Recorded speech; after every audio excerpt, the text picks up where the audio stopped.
Chairman Grindell and members of the Judiciary Committee. I certainly appreciate being given the opportunity to come testify today before you. My name is Nicole.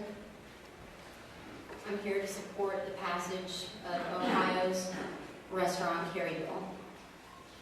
I'm one woman who truly understands the right to self-defense and the importance of this bill becoming law.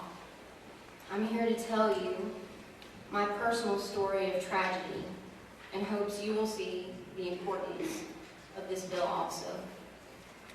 My life is forever changed because our Second Amendment was not upheld and our Constitution was ignored by some of our lawmakers in the state that I call home, Tennessee. There are things that no one should see, and I have seen them.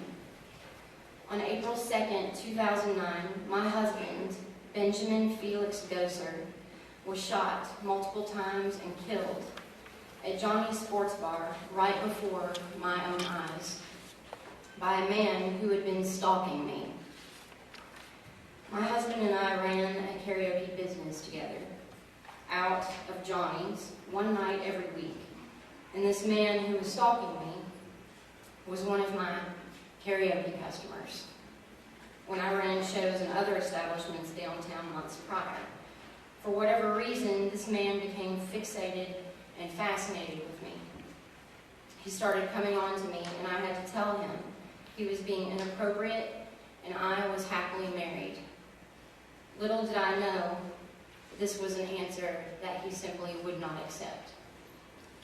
There was no restraining order filed because this man never threatened me. Here's how I feel about restraining orders. They are worth about as much as the piece of paper they are written on. People walk right through them, especially people like my stalker. To my knowledge, he never followed me anywhere other than he came to my karaoke shows, where I believed he was just a dedicated customer. This is before his fascination with me was evident. His method of stalking was very well thought out. When this man showed up at Johnny's, it concerned me because I had never seen him at that establishment for my shows before, and Ben had asked him to please leave me alone a month prior. This establishment was 40 minutes away from where I ran other shows, so I thought, what is he doing here? We hadn't seen this guy in a solid month. Something was wrong, and I knew at that very moment that what I thought was a dedicated customer in the previous months was actually a stalker. I asked management to remove him, and when they confronted him and asked him to leave, he pulled a .45 caliber handgun and murdered Ben in front of me and 50 other patrons. That man was eventually tackled by a United States Marine that happened to be in the crowd and held until police came. I've learned from the detectives working my case that this incredibly evil individual did not have a criminal record. He didn't even have as much as a parking ticket in his history. And he also did not have a handgun carry permit. I, however, did. That night at Johnny's, I left my loaded, permitted handgun locked in my vehicle just outside the front door because Tennessee state law at the time told me that I could not carry my legal weapon in an establishment that serves alcohol.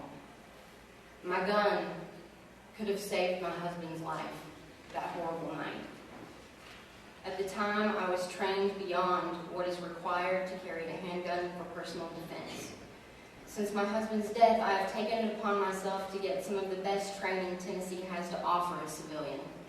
It is something that I take very, very seriously.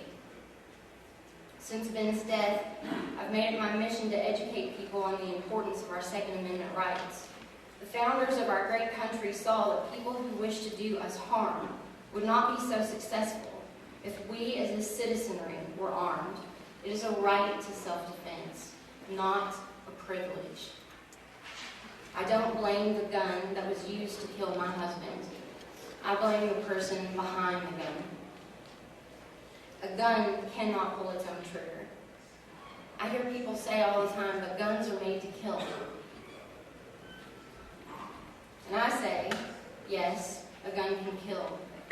But in the correct hands, a gun can be used to save innocent lives. Think of all the places where innocent people have been shot to death by criminals. Places such as schools, churches, military bases, restaurants that serve alcohol. These are all places where guns were not allowed. Gun-free zones are killing zones. The predators choose these places because they're easy targets. There's no one there who can defend themselves. Inevitably, many people die before help arrives. That help comes in the form of someone with, guess what? A gun. Almost all active shooter situations are ended by a good guy with a gun. Limiting where you carry is not the answer. I hope what I say to you today will open your eyes and perhaps give you a glimpse into my reality. Owning a gun is a huge responsibility. The right to carry permit holders understand and respect. Less than 1% of any gun crimes are ever done by a handgun carry permit holder. That's less than 1%. If guns cause crime, then my guns are defective. All that you are doing by voting for the restaurant carry bill is allowing those citizens like me to carry their legal weapon for their own self-defense into these establishments that happen to also serve alcohol. A family should be able to eat at O'Charlie's, Ruby Tuesday, TGI Fridays, and be protected. If a business owner does not wish to have legal guns in their establishment, they can simply post a sign saying so. Permit holders will honor that sign, just as I did. But criminals could care less and will carry anyway, just as they do now and have always done. Laws mean nothing to murderers.